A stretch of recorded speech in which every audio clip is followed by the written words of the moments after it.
This is an examination of the hidden human condition. This is the Hidden Killers Podcast. The Hidden Killers Podcast. With Tony Brueski. When all else fails, take the OJ defense. It was planted. At least that's what seems to be going on thus far in the case against Bryan Kohberger and the charges of murdering the 4 Idaho college students late last year. Shavaun Scott, psychotherapist and author, is joining me. We're hearing the defense making assertions now that the DNA could have been planted at the crime scene. I'm finding this interesting. I'm finding it interesting that they're saying this right as the time comes up for a possible alibi to be spoken of or brought to the table. What is going on here with these assertions that DNA could have been planted at a crime scene? This seems like a pretty dangerous accusation to be making unless they really truly think that there's some sort of legs to it. Yeah, it seems to me to be kind of a desperate attempt to come up with a defense for him, and I can understand why they're doing that. And are they trying to turn the spotlight on the behavior of the police? Did the police plant DNA? Who else might have planted DNA? So I understand what they're doing, and in trying to save him from the death penalty, potentially, it makes perfect sense that they're doing this. I don't really expect it to go very far, but I guess time will tell. And as I've said before, the theory of police planting evidence to get somebody off worked well for OJ, so I'm sure this is where attorneys go. It is, but he's no OJ Simpson. And that's a big difference there. I mean, I'm wondering what the psychological effects could possibly be of this, of the implications of Kohberger's claim that the DNA was placed by someone else during the investigation. I suppose it very much is going to depend on whether or not they are able to get any legs with that and go with that any further, or if it's very easily proven to be dismissed. Is there damage that can be done just by raising that assertion, whether or not there's any sort of evidence to prove it? Yeah, I think they can, if they're only looking for reasonable doubt.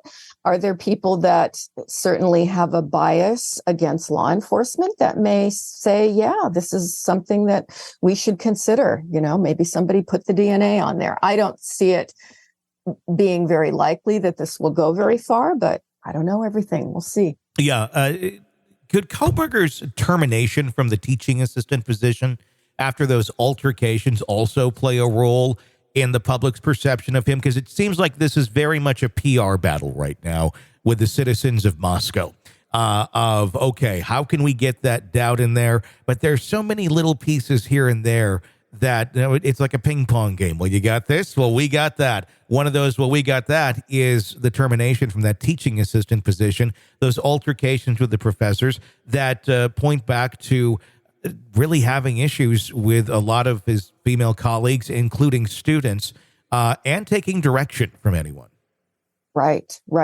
And certainly all those things are red flags for somebody that's narcissistic, possibly psychopathic, very manipulative. And if, there's more evidence that he's sadistic that comes out, then he would fit the profile exactly.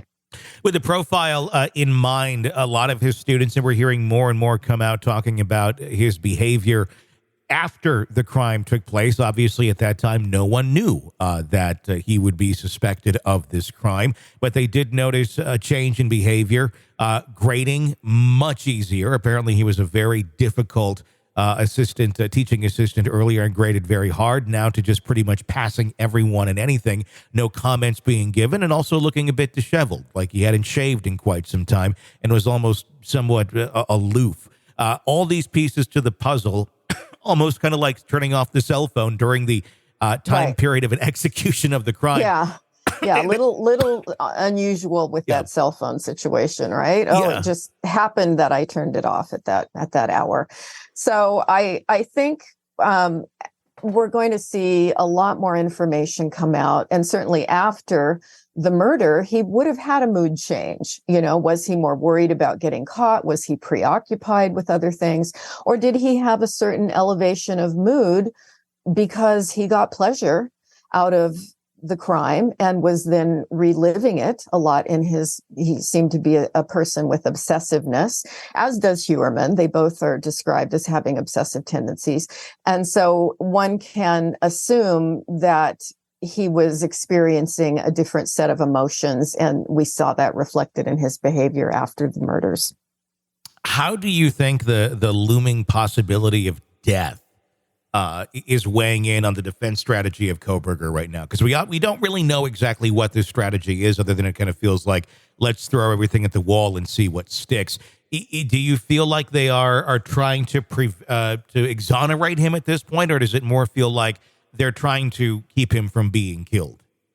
Well, at this point, we don't see any evidence of trying to present mitigating circumstances, not like, oh, well, he was abused as a child and that explains all this.